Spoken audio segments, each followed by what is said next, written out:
दिनैहाय जे गोथार मोनसे कार्तिक गासा सावनाय बे हाबाफारियाव नुजाफैनो हानाय आङो खौरांगिरि नोंथांमोननो आंनि गोसो गोरबोनि आङो साबायखर आं जासिबाय। जोंनि खौरां नायगिरि रायजो राजा नोंथांमोननिसिमबो कार्तिक गासा फोरबोनि आङो बयनिसिमबो गाहाम हामलायनाय जासिबाय। जे दिनैहाय जोङो चिरां जिल्लानि सिङाव थानाय 12 नं चिरांदुवार ब्लक कमिटि इउपिपिएल लोगोसेयैनो खुंग्रिं प्राइमारि कमिटि इउपिपिएलनि जथाय बानजायनायाव नैबे खुंग्रिं हालामनि सिङाव थानाय बड'लेण्ड एकाडेमिनि खाथियाव जों मोनसे कार्तिक गासा सावनाय जे हाबाफारि जों बेखौ लादों। बे कार्तिक गासा सावनायनि गेजेरजों जोङो साफ्रोमबो जोंनि रायजो राजाफोरनो आंनि गोसो गोरबोनि आङो खुलुमनाय आङो जासिग्रोबाय। जों दिनैहाय बुंनांगोन जोंनि आजै आजौमोननि समनिफ्रायनो बे कार्तिक गासा सावनाय जे हाबाफारि बे फोरबोआ सोलिबोबाय थादों। दा बे फोरबोखौ दिनैसिमबो जोङो फालिगासिनो दङ आरो जेब्लासिम बे बुहुमा जोबागौमानि बे कार्तिक गासा सावनाय जे हाबाफारि बे हाबाफारिखौ जों लांबाय थागोन। जोंहा सिगां समावहाय जोङो दुर्गा फुजा थांबाय आरो बेबायदिनो जोंहा गुबुन गुबुन माखासे फोरबोफोर थांबाय। दिनै फैयै फैयै जोंहा दिनैहाय कार्तिक गासा सावनाय बे हाबाफारिया सोलिगासिनो दङ। दा गुबुन गुबुन धोरोमारि मानसिफोरनि जे बे फोरबोआ मैया सावजादों। दिनैहाय जोङो 1429 मायथाइनि थामहिनबा बांलानि दिनै 1 कार्तिक बे कार्तिकआव जा बाथौ धोरोमनि सिबियारि बिथांमोनहा दिनैनि नैबे 1 अक्ट'खालि बे फोरबोखौ निसय खालामबोनायखौ जों नुदों आरो बेखौ जोङो निसय खालामलांबाय थानांगोन बेखौ जोङो मोनसे आसा खालामो।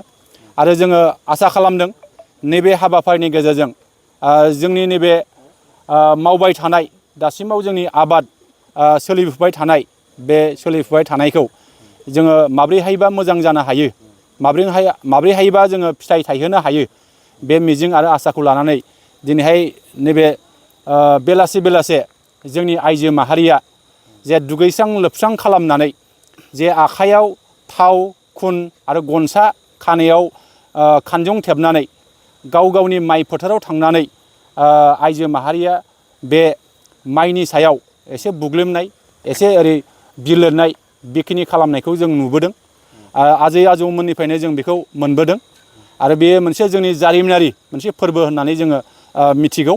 आरो दिनैहाय जों नुदों बेलासे बेलासे बे माइ दुब्लिनिफ्राय फैनानै बे आइजो माहारिया न'खरनि गारजेना जे बाथौ धोरोमनि नेमखान्थिजों बिथाङा नैबे आफा बोराइ बाथौनि थानाव थांनानै जे गय फाथै जरा आरो आलारि बाथि सावनानै जे आफा बोराइ बाथौनि खाथियाव जे आर'ज गाबनाय बेखिनिखौ जों नुयो।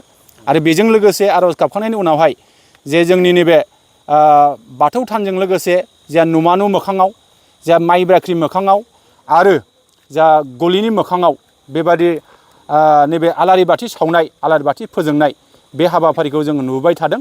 आरो जोङो बेखौनो बुंगोन जाहाथे फैबाय थानाय गोदान जोलैफ्रा बे नेमखान्थिफोरखौ निसय जा मिथिनांगौ दङ, सोलोंनांगौ दङ आरो जोङो इयुनाव बेखौ मोजां बिथिङाव लांनांगौनि थाखाय जा निसय खामानि मावनांगौ दं होननानै आं सानो।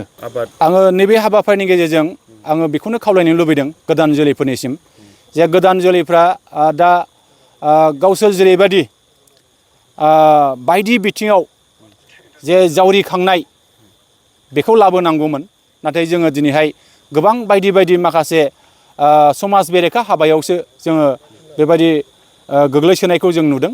दा बेखायनो जोङो खावलायगोन जाहाथे आथिखालनि लाइमोन सेंग्रा सिख्लाफ्रा जोंनि माहारि बादजों लोगोसे जे जोंनि हाबा हारिमु बे हारिमुखौबो निसय जोङो फोथांफिननानै जोङो लाखिनांगोन। आरो गोदान जोलैफ्रा मोनसे सोलोंथाइ बिथिङाव, समाज बिथिङाव, रांखान्थि बिथिङाव, आबाद बिथिङाव जों मोनसे जावरिखांनाय लाबोनांगौ दं होननानै जोङो आसा खालामो।